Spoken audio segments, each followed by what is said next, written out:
Hello everyone! This video is on teaching your dog not to countersurf using positive reinforcement.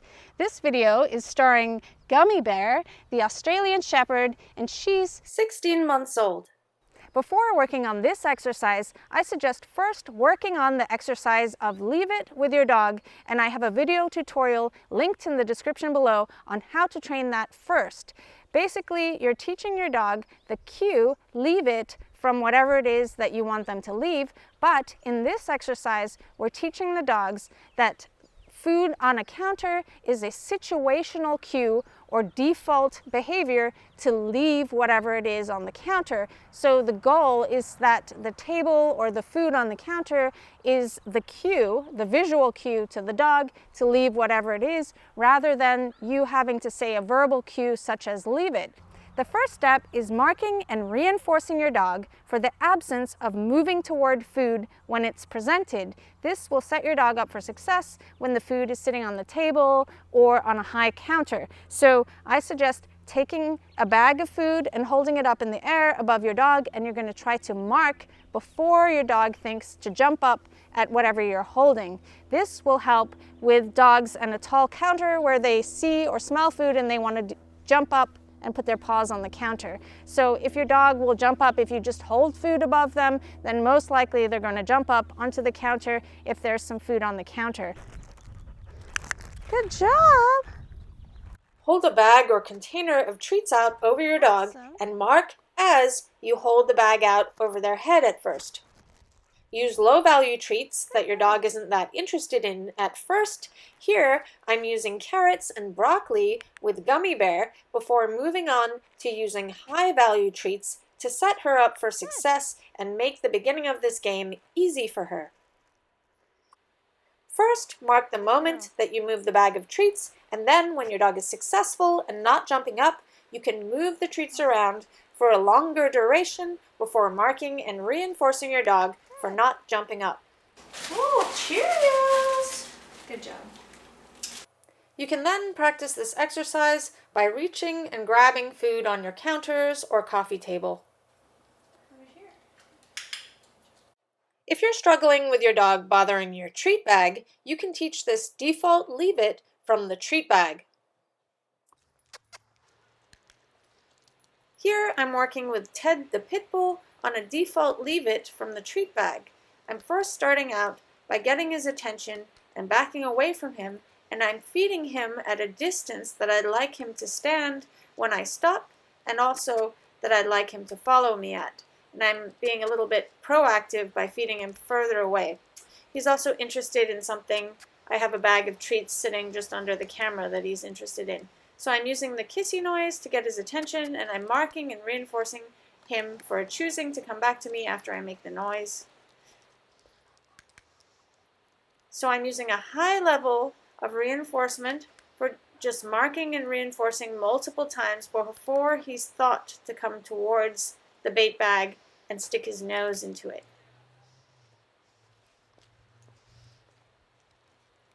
I shouldn't have gone near the other source of treats over there. Good. It distracted him.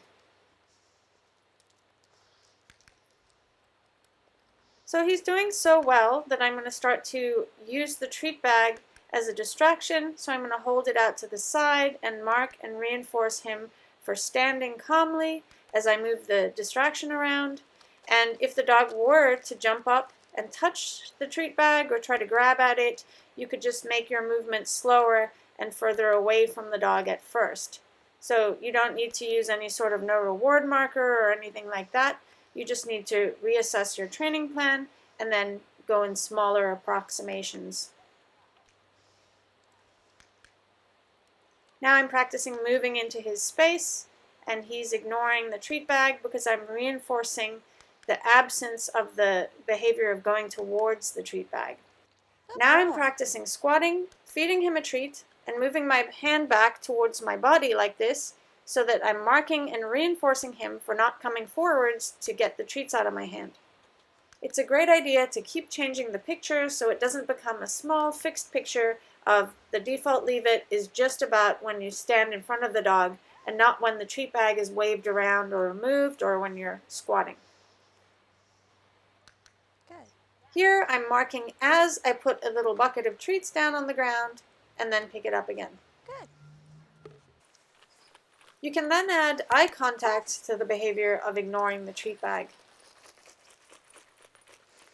Good girl. When teaching a dog to ignore food in your hand and look at your eyes, it kind of goes against the concept of luring. So you want to make sure that when you use food as a distraction on your person or in your hands, that you don't make the gestures anything like a luring gesture, or it could cause confusion if you're going to be using luring with the dog. Here we're warming up with the Leave It exercise that's in the video tutorial that's linked below.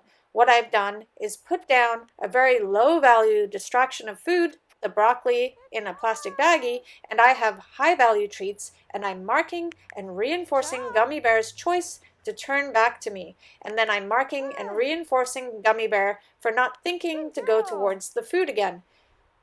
By using low value treats at first and being far enough away from the distraction with treats your dog prefers, you really will be building your dog's choice to want to ignore whatever it is on that plate or in that treat bag. Gummy Bear, good job.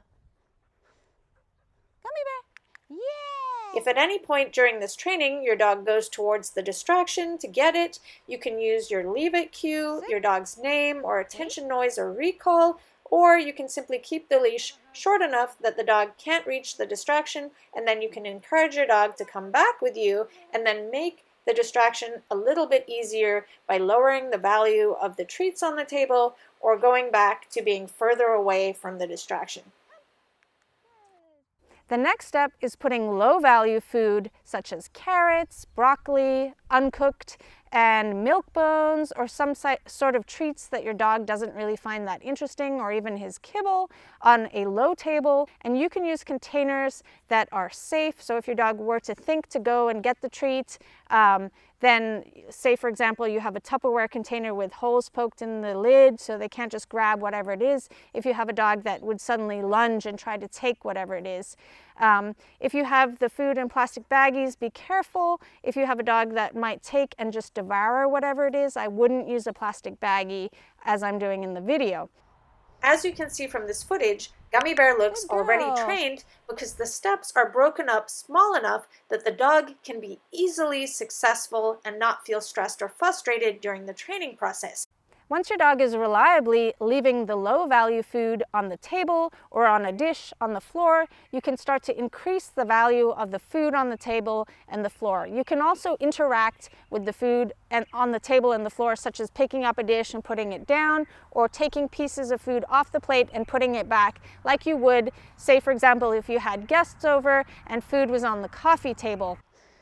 Now the table has some very flagrant dog treats on it that are very high value to Gummy Bear. There's some hot diggity dogs over there. Good job. Good. Gummy Bear. Bop, bop, bop, bop, bop, bop, bop. Awesome. We got a little bit too close to the hot dogs where she couldn't turn around.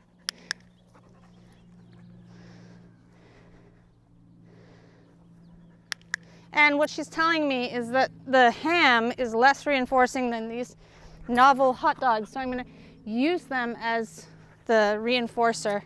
And you could see that she quickly turned away. And now she's glued to me. So it's really important to begin this exercise with the right value of reinforcement. Because you can see now she looks like an expert pro.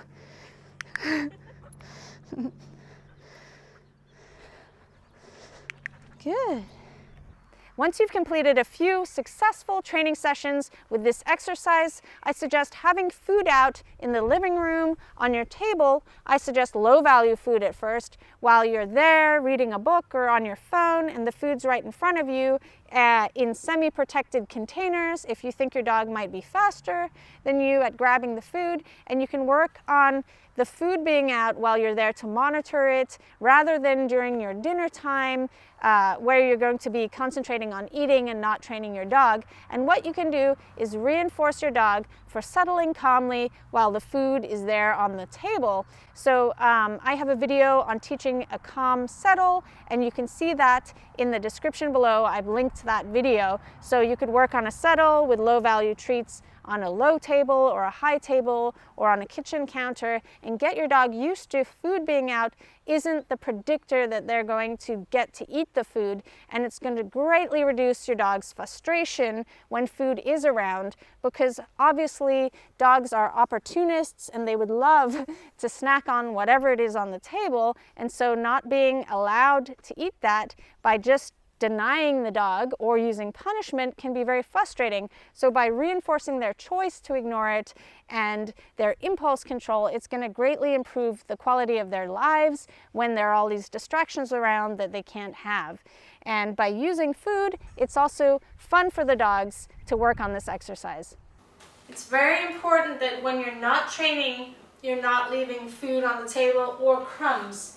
And I actually think that she started bothering the table because we had eaten, I think it was pizza, and there were just crumbs all over the table, and they were there, no one was eating them, and she started getting interested in sniffing the table again, which is something that I don't particularly like.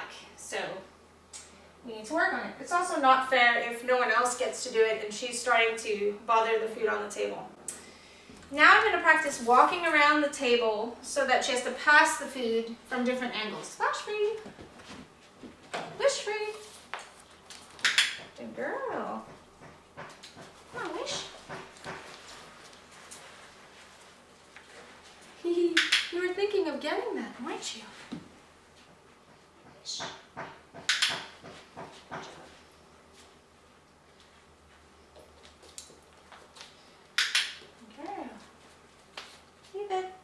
Good girl. Splash free. Splash free. Back up, splash it. When you side step. When you go the other way, go the other way. Good girl. Side step. Go the other way. Side step. Good job. Good job. Thank you so much for watching. This video is dedicated to one of my #1 Kiko Pup sponsors, Luna Miles. Because of her and other members, I'm able to create these free training videos to educate the public on how to train dogs without the use of physical and psychological intimidation. See you later.